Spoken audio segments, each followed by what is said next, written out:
Okay, so today is December 20th, 2017, and it is the 6th day of the Feast of Dedication. And Heavenly Family, we just ask that you help us to have the mind of the Maccabees, that we could have their kind of courage and their kind of heart to do what's necessary in this day to advance your kingdom. And we pray for this in the name of the branch, he and she. Amen. So today we are starting, yesterday actually, we started in chapter 1 of book 13. So I'm going to do a recap of chapter 1, and then we will begin or possibly even complete chapter 2 today out of Josephus's book, The Antiquities of the Jews. So yesterday in the recap, the beginning of chapter 1 starts with a tribute to the fallen Judas Maccabeus. Unfortunately, so anyway, that's the beginning, is actually a nice little tribute that Josephus does to him. And then, unfortunately, though, after his death, all of the wicked Jews and those who transgressed the laws of their forefathers sprang up again in Judea and distressed the good law-keeping Jews. And another problem that happened at that same time is that famine kind of came over the land, and so that also contributed to wickedness and afflicted the country. You know, people weren't able to deal with the stress that they had in trying to feed their families and so on, and sort of resorted to violence and so on to take care of their needs. So many left their country because of the wickedness of others as well as the famine, and went to the Macedonians for help. During this time, Bacchides gathered these Jews who were now apostatized to his care, and then betrayed them and killed a great number of them. And the followers of Judas, realizing the nation was again about to be destroyed, came to Jonathan and asked him to fill Judas's shoes, to kind of imitate Judas. And Jonathan accepted the challenge and was appointed general of the Jewish army. In paragraph 2, we have Bacchides fearing that Jonathan would be troublesome, just like Judas was before him, sought to betray him by treachery. But Jonathan and Simon were not fooled, and they fled into the wilderness with their companions to a lake called Ashfar. That's actually on the Jordan River, that lake, and it's like a lake formed within the Jordan River. And Bacchides ends up planning attacks on Jonathan with all of his forces, and he gathers a great army.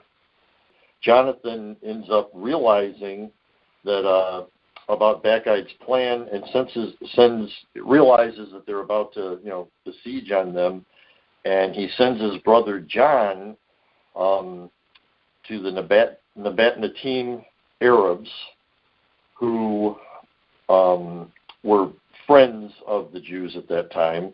And the way that it states it within paragraph 2 here is, he might lodge his baggage with them until the battle with Bacchides should be over, for they were the Jews' friends. So Mary did a little research. We talked about this word baggage yesterday, so I'm going to turn over to her for a minute to discuss baggage. But just keep in mind it says he might lodge his baggage with them. So this is talking again about John going to these Nabatean Arabs for, we would assume, protection or whatever. So Mary's going to talk a little bit about that now. Okay, so looked up a little bit of information about John, who is surnamed Gaddi, G-A-D-D-I. He was the oldest son of Mattathias, brother of Judas Maccabeus, of course. Jonathan, the one that we're talking about now, Jonathan and Simon, Jonathan was the youngest brother, and John Gaddi was the oldest one. And he was the one that was killed, taking the baggage to their Arab friends. And there's a parallel scripture in 1 Maccabees chapter 9, verse 35 through 38. I'm going to read this. And Jonathan sent his brother as leader of the multitude and begged the Nabateans, who were his friends, for permission to store with them the great amount of baggage which they had. But the sons of Jambri from Medeba came out and seized John and all that he had and departed with it. After these things it was reported to Jonathan and Simon his brother, the sons of Jambri are celebrating a great wedding and are conducting the bride, a daughter of one of the great nobles of Canaan, from Nadabath, with a large escort. And they remembered the blood of John their brother, and went up and hid under the cover of the mountain. And so that's kind of saying the same thing. It's using the word baggage. I've looked in other translations of Maccabees, and it says carriage instead of baggage. And everything that I can see about the word baggage, I've tried to find some type of interlinear Septuagint reading of the First Maccabees, so I could find that word in Greek, baggage, and then see other definitions of the word baggage. But I was unsuccessful in doing that, unless I went to a library, which I didn't get to do today. But online, I just couldn't find anything like that. And everything I could find about the word baggage, even in Greek, seems to just mean just that, like baggage. There was one place where I saw that it could mean like a difficult wife, kind of like we use that term today. Like your family might be baggage or whatever. We use it in a negative connotation, not necessarily that it is. But I did find this in the International Standard Bible Encyclopedia, looking up Jonathan, not John Gotti, mind you, but Jonathan. Okay, so it just says this. This is just a short little paragraph that I'll read. And this is in reference, by the way, to the chapter that we're reading right now in Antiquities of the Jews. It says, the death of Judas for the moment paralyzed the revolutionary movement, while it increased the determination of the Syrians. All previous privileges were revoked, and the Maccabean sympathizers were rigorously persecuted.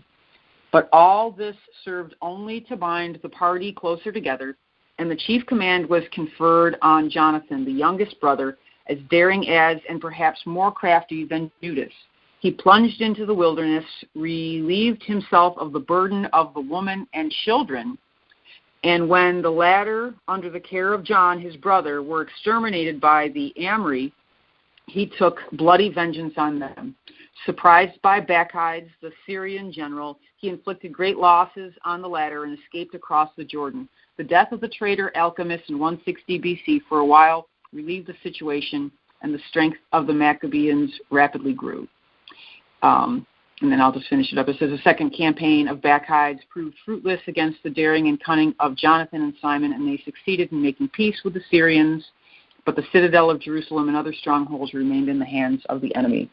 But here, basically, it's saying that that what John Gotti had was the women and children, and that Jonathan and Simon were relieving themselves basically of their families, kind of sending them off for safekeeping, which was one of the things we kind of wondered about. But, the other, the places in Maccabees and Josephus don't really talk about like them getting revenge for the death of their wives and children. It just says that they're just revenging the blood of their brothers. So that seems odd to me that they wouldn't be mentioning their families if that was the case. And so it does seem like baggage just means simply that, also another term for baggage definitely was military supplies and artillery and that kind of thing. So baggage also has the idea of military supplies with it as well. So all I'd say, I don't really know any more about it than I did before, but here's Ed. Keep in mind, though, that in Josephus, like he said, his actual words are talking about John again. He might lodge. Lodge means to, stay at the inn or whatever kind of a thing, but he might lodge his baggage with them. So that implies, I think, people. So it would make sense that it's, John is protecting maybe their younger family members and women and so on. Okay, so keep in mind now we're in the Josephus account again. Mary was outside of the Josephus account. She covered some things we're about to cover here. So So Jonathan is on his way to the Nabatean Arabs, and along the way,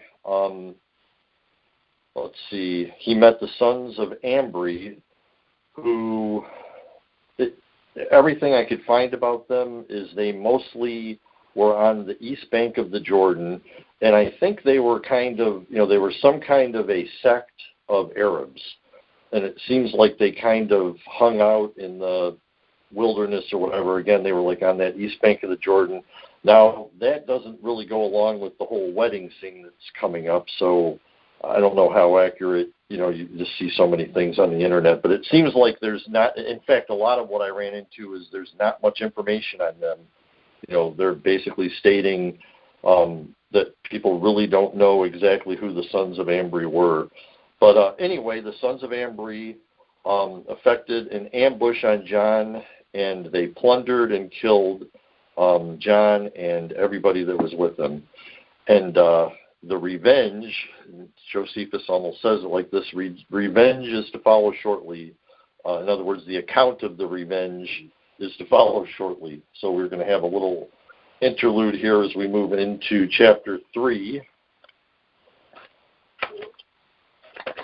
I'm sorry, paragraph 3.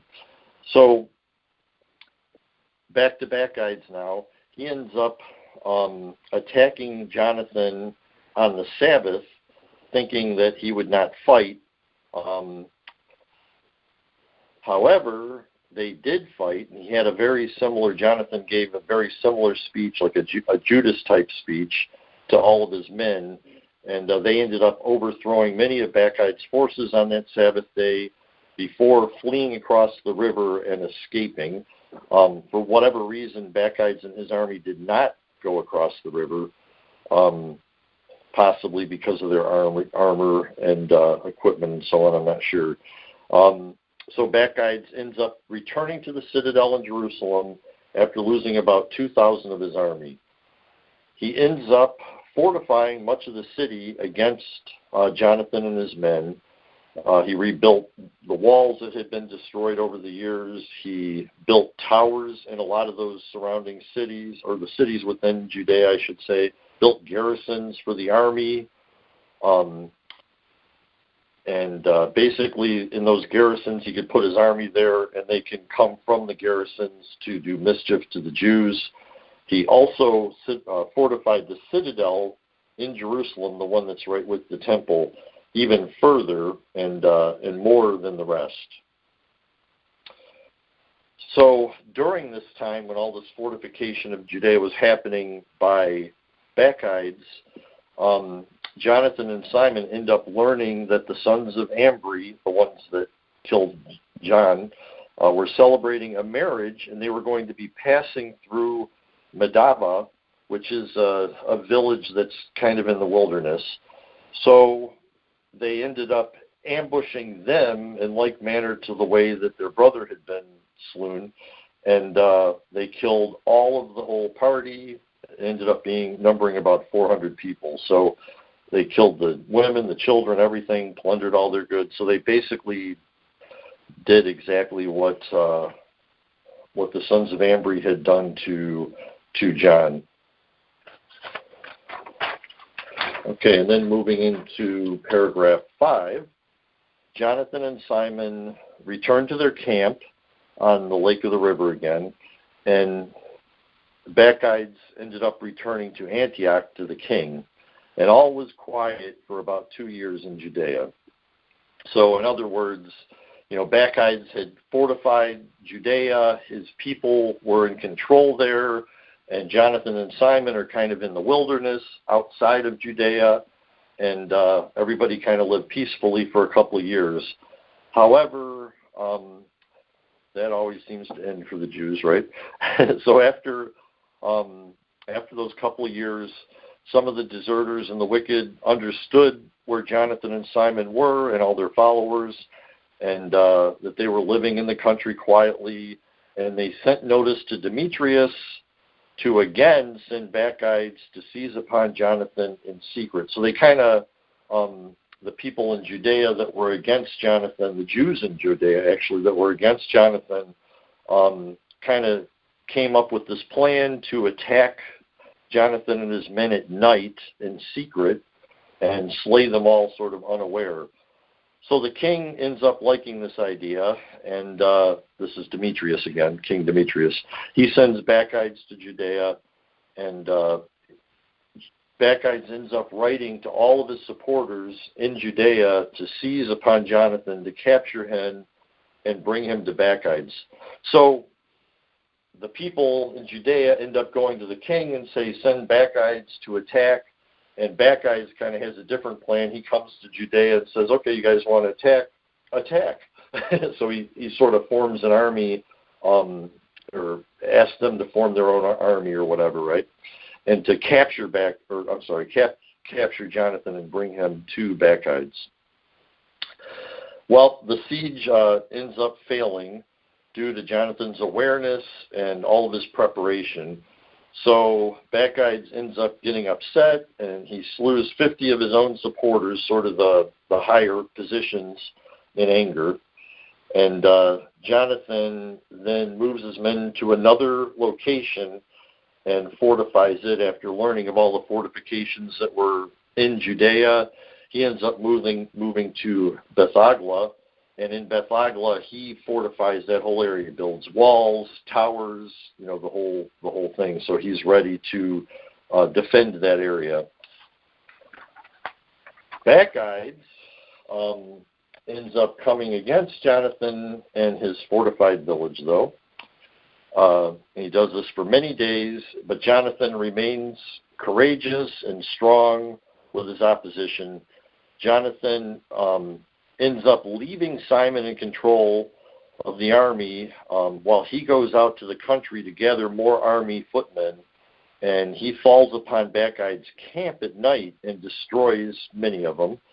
And Simon, who's again in the village, in the fortress, knowing of Jonathan's success, moves out of the fortress against Bacchides with vigor. He's all excited and everything. All the men are excited. And they end up causing the encompassing of Bacchides, who becomes very upset and despair. So he's completely surrounded. He's got Jonathan and his men from the country on one side, and then Simon and all of their other supporters on the other side. He's completely encompassed and realizes, that he just can't seem to defeat them. His whole siege was a failure.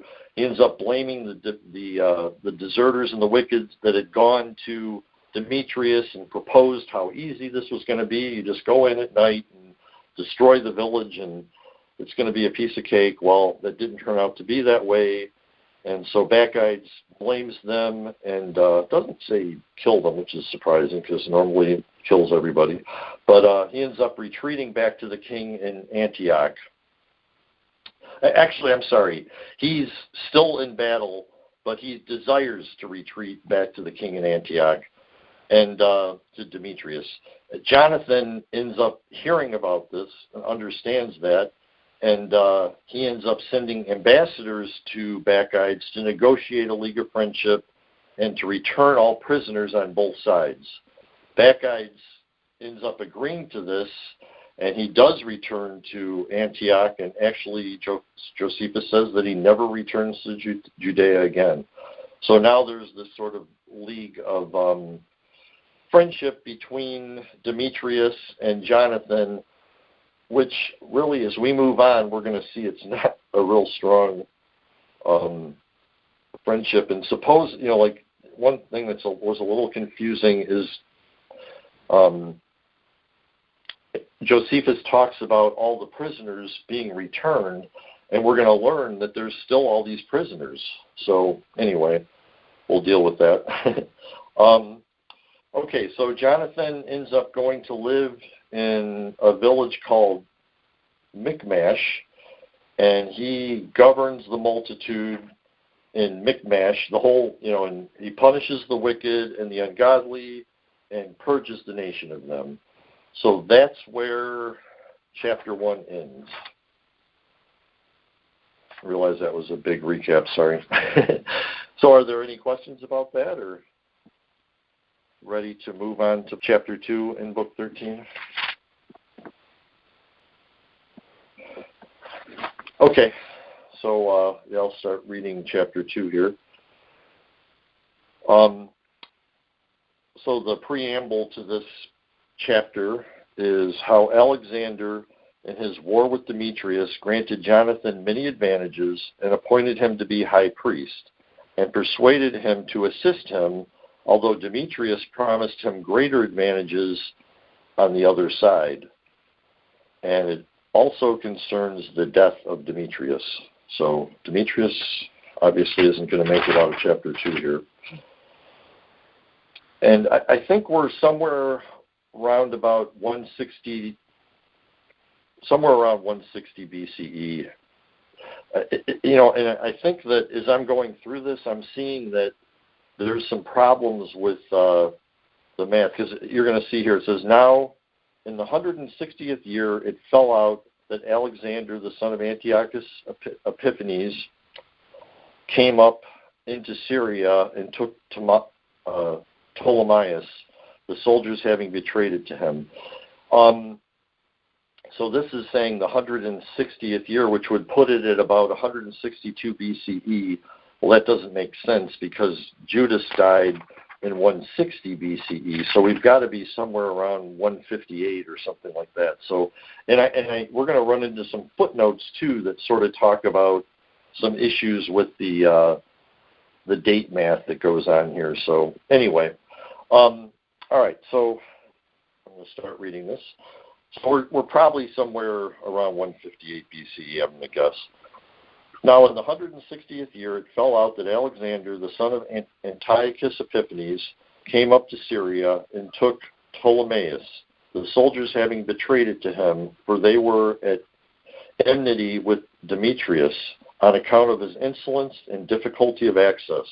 For he shut himself up in a palace of his that had 4 towers, which he had built himself, not far from Antioch, and admitted nobody.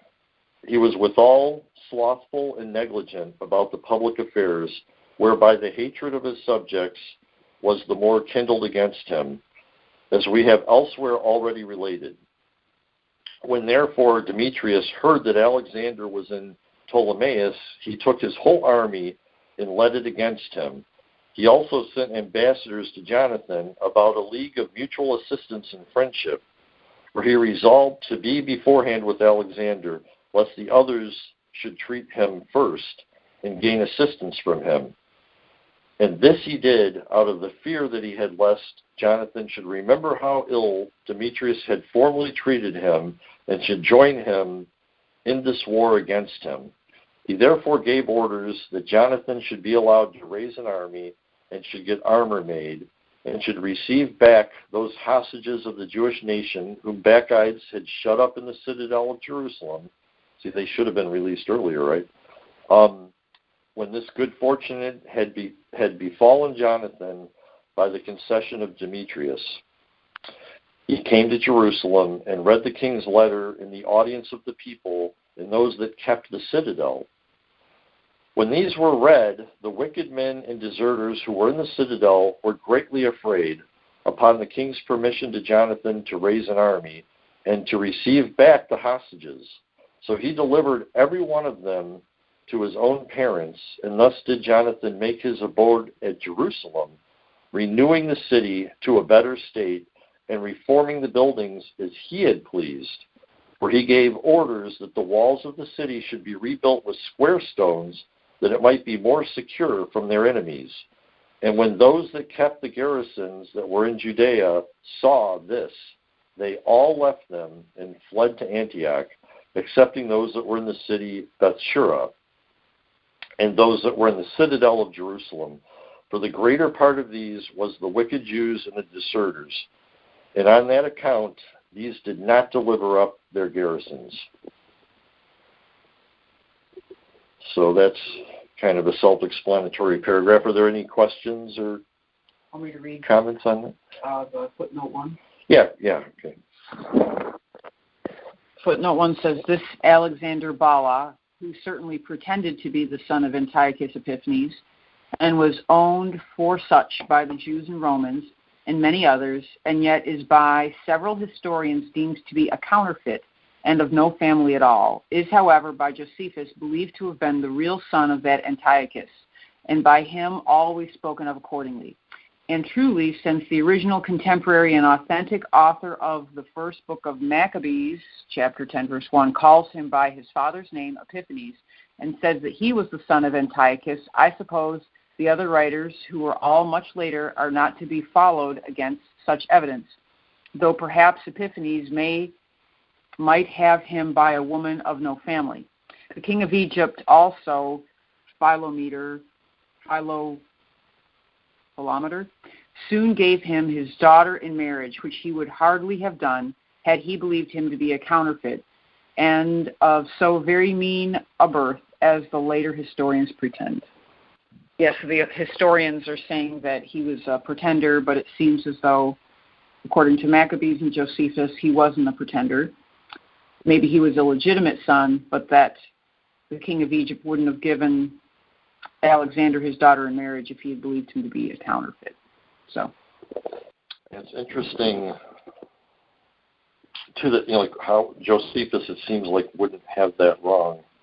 Like the history wasn't that far, wasn't that far in the past at that point. But anyway, I thought it was interesting too in this paragraph how, again, we have these hostages that were in the citadel.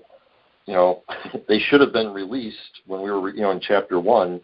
The league of agreement between Bacchides and Jonathan had all of them being released, right? And obviously, the prisoners were not released.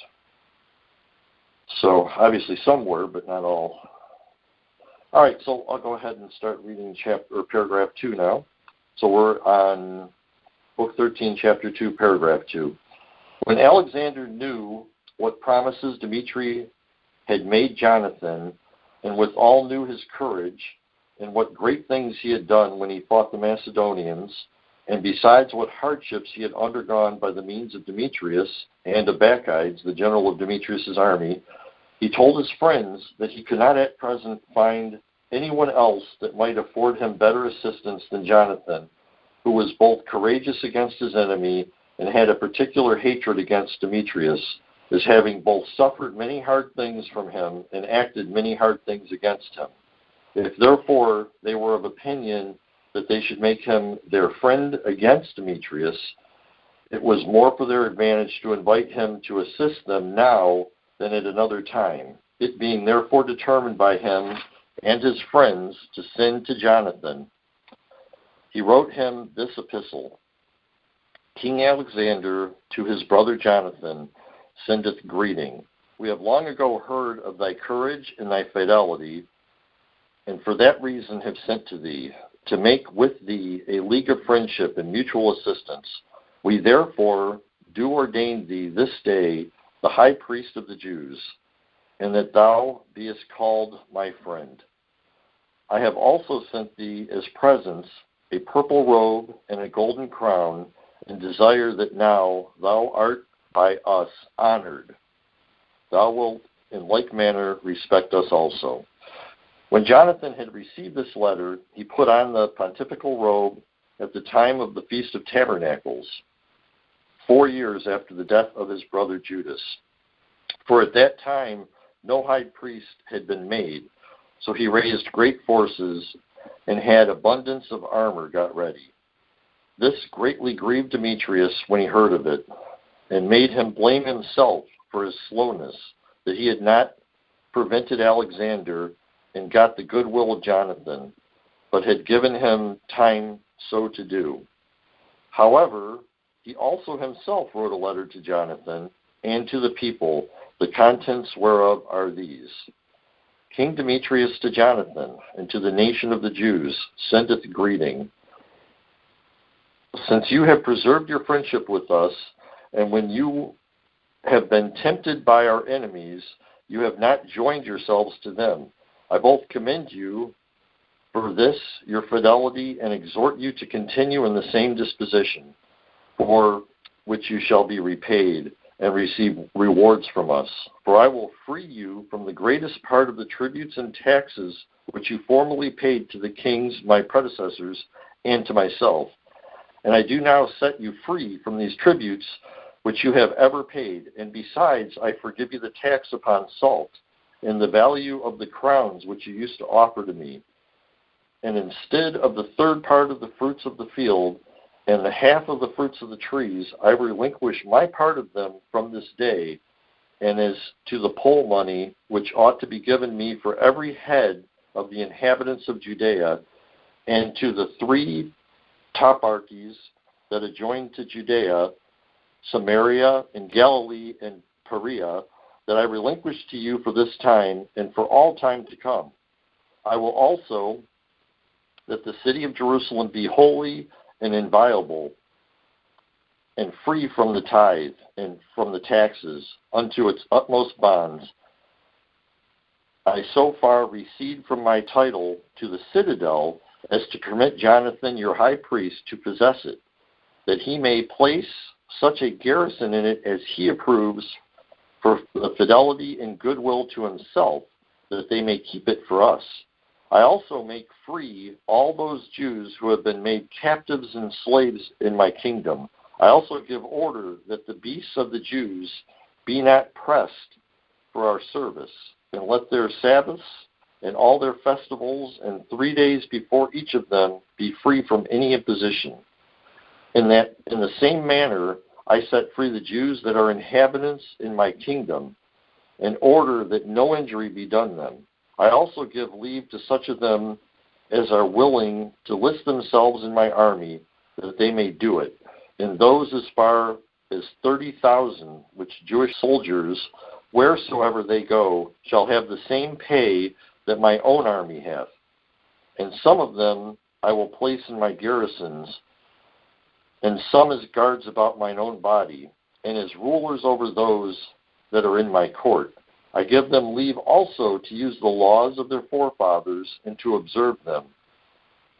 And I will that they have power over the 3 toparchies that are added to Judea. And it shall be in the power of the high priest to take care that no one Jew shall have any other temple for worship, but only that at Jerusalem. I bequeath also out of my own revenues yearly for the expenses about the sacrifices, 150,000 drachma. And what money is to spare, I will that it shall be your own. I also release to you those 10,000 drachma which the kings received from the temple, because they ascertained to the priests that minister in that temple. And whatsoever shall fly to the temple at Jerusalem, or to the places thereto belonging, or who owe the king money, or are there on any other account, let them be set free, and let their goods be in safety. I also give you leave to repair and rebuild your temple, and that it all be done at my expense. I also allow you to build the walls of your city, and to erect high towers, and that they be erected at my charge. And if there be any fortified town that would be convenient for the Jewish country to have very strong, let it be so, built at my expenses. Wow. Okay, so that's the end of paragraph 3.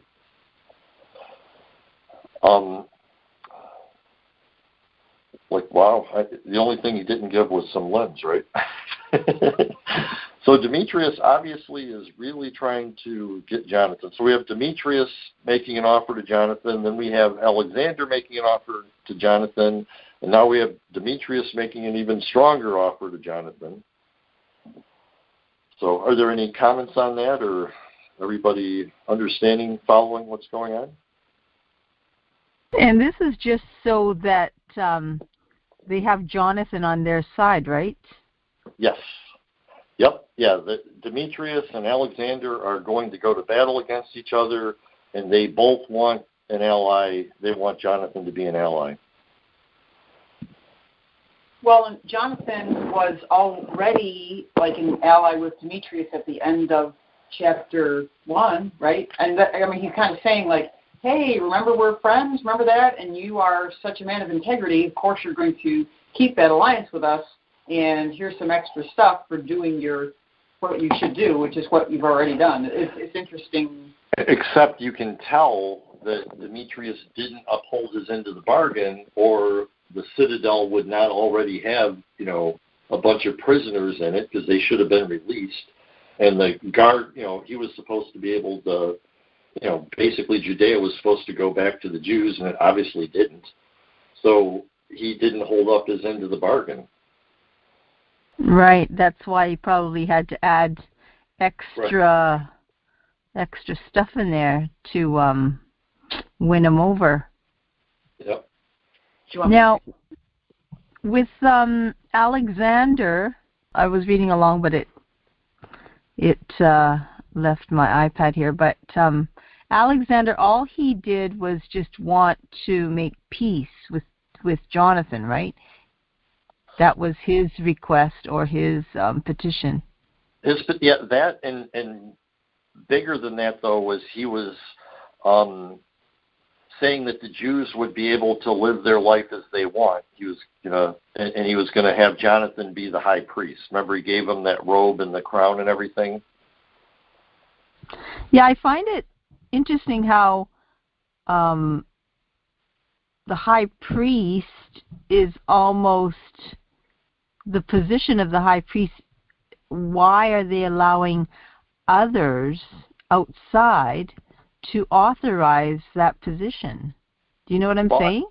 Right, except that you have to remember that they're talking about in the main temple in Jerusalem.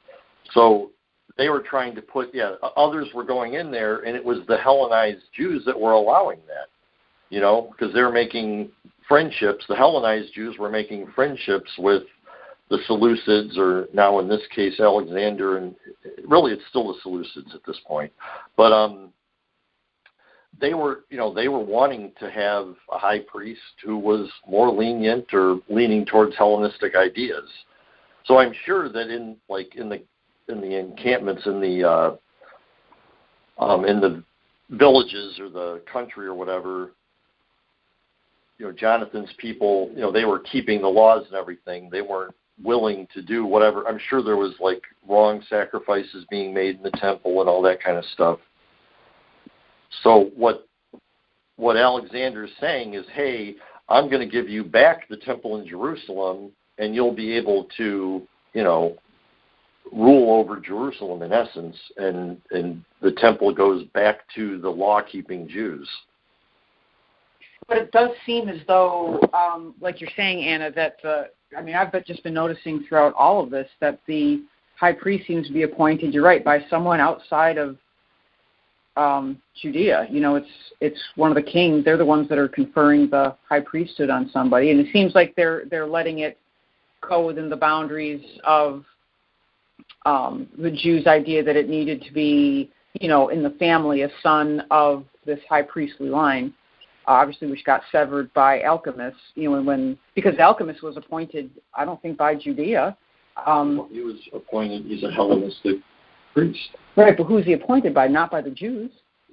No, it wasn't the Jews. Right. That's the point Anna's making. Right, yeah. no, I get that, but it's the Hellenist. The Jews that were not Hellenized were not following that high priest. That wasn't their high priest. Oh, but it was the official high priest. It was the official high priest of the Jerusalem temple, which was Hellenized. It's got the citadel sitting right there with garrisons for Seleucid soldiers and everything, making sure that it's Hellenized. So, do you want me to read the footnotes? Yeah, go ahead. Okay.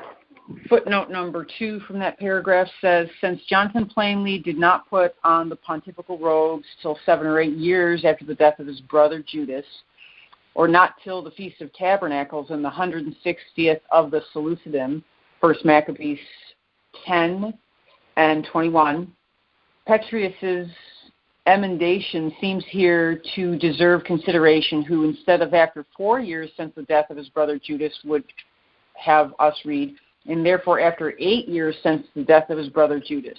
This would tolerably well agree with the date of the Maccabees and with Josephus' own exact chronology at the end of the 20th book of these Antiquities, which the present text cannot be made to do. So this footnote is saying that it's more like 7 or 8 years that the high priesthood was left empty in book 20, in the 20th book of Antiquities. That's what Josephus says, which is contradicting what this chapter is saying here, that it was only 4 years after the death of Judas. And everything I've seen, besides what Josephus says that Judas was not actually ever made a high priest, but obviously, Josephus here is kind of indicating that after Judas, the high priest was left vacant for 4 years, so it's still kind of along that same thought that Judas was a high priest during that time. So that's footnote number 2. And then footnote number 3 says, take Grotius's note here. The Jews, he says, were wont to present crowns to the kings of Syria. Afterwards, that gold which was paid instead of those crowns, or which was expended in making them, was called the crown gold and crown tax on 1 Maccabees 10:29. Yeah, so that, this just kind of goes along, too, with the date map. Like the start of chapter 2 here with the 160th year, Seleucid year, that I don't think is right. It's more like the 162nd or 163rd year or something, I think. And that would go along with this footnote that Mary just read. So anyway, at this point, we have everybody offering the temple, and you even see that Demetrius ends up offering, it's not as flowery, but he alludes to Jonathan being the high priest of the temple in Jerusalem also in his very long letter.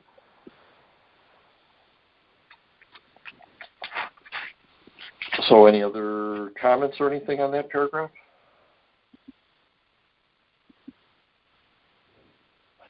Okay, so actually we just have one more paragraph to go here.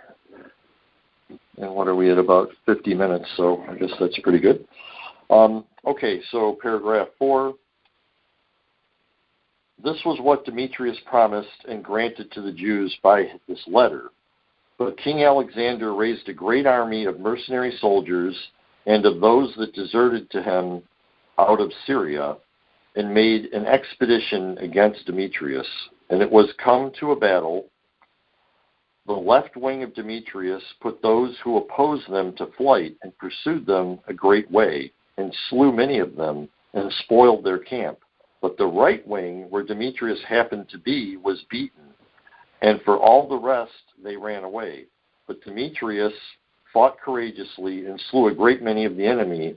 But as he was in pursuit of the rest, his horse carried him into a deep bog where it was hard to get out. And there it happened that upon the horse's falling down, he could not escape being killed. For when his enemies saw that what had befallen him, they returned back and encompassed Demetrius round, and they all threw their darts at him. But he, being now on foot, fought bravely. But at length he received so many wounds that he was not able to bear up any longer, but fell. And this is the end that Demetrius came to, when he had reigned 11 years, as we have elsewhere related.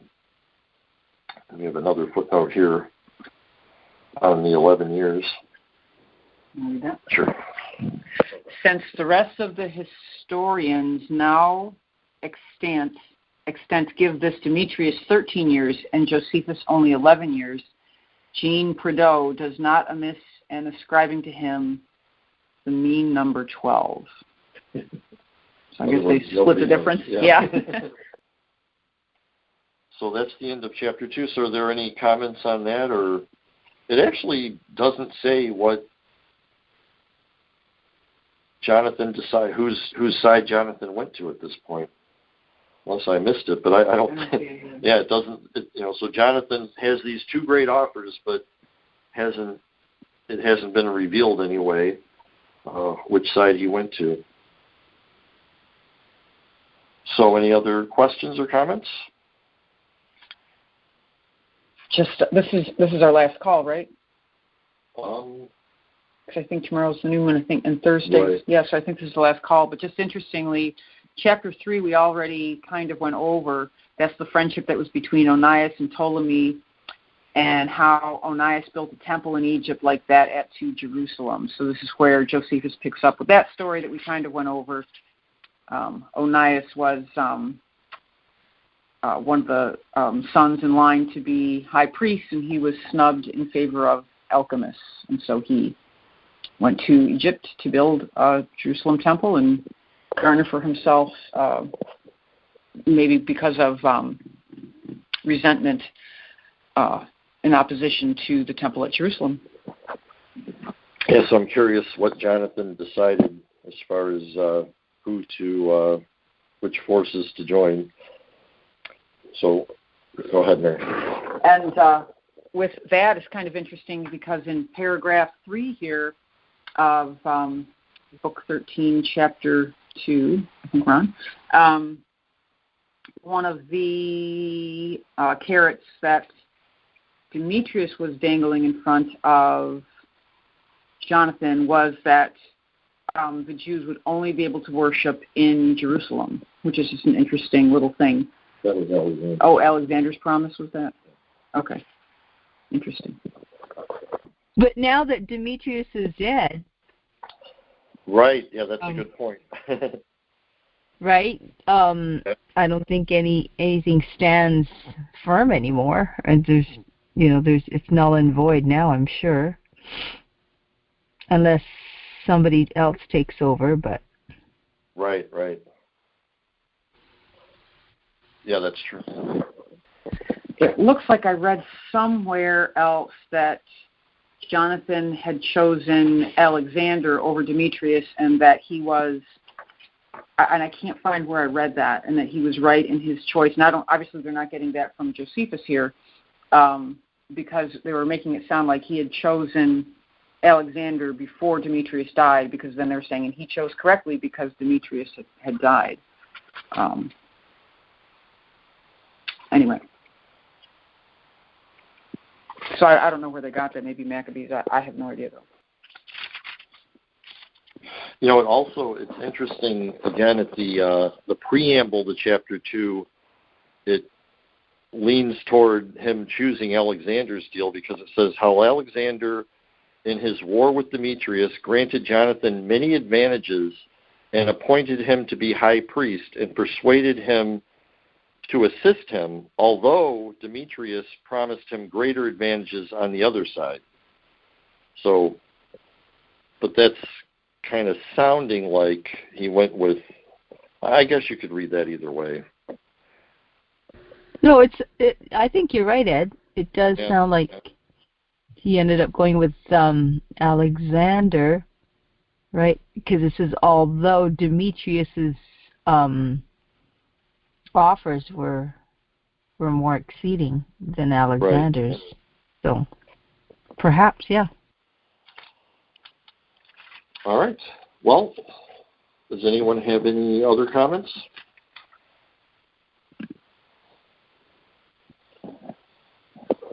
Well, does somebody want to end the call with prayer? Yeah, sure, I will. Thank you.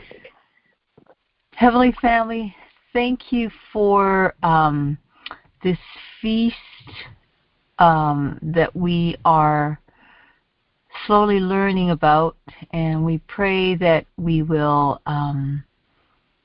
learn more truth so that we may be obedient to your laws and your statutes. And we just want to thank you so much for your love and concern for us in these last days. And I pray that we may all position ourselves so that we will finally put an end to sin and just be with you and live eternally with you in your kingdom. So we pray for blessings for each of the branch candidates, and we look forward to the new moon, the fresh fruit from the tree of life tomorrow. Toda Eloheinu b'shem Sevach. Amen. Amen.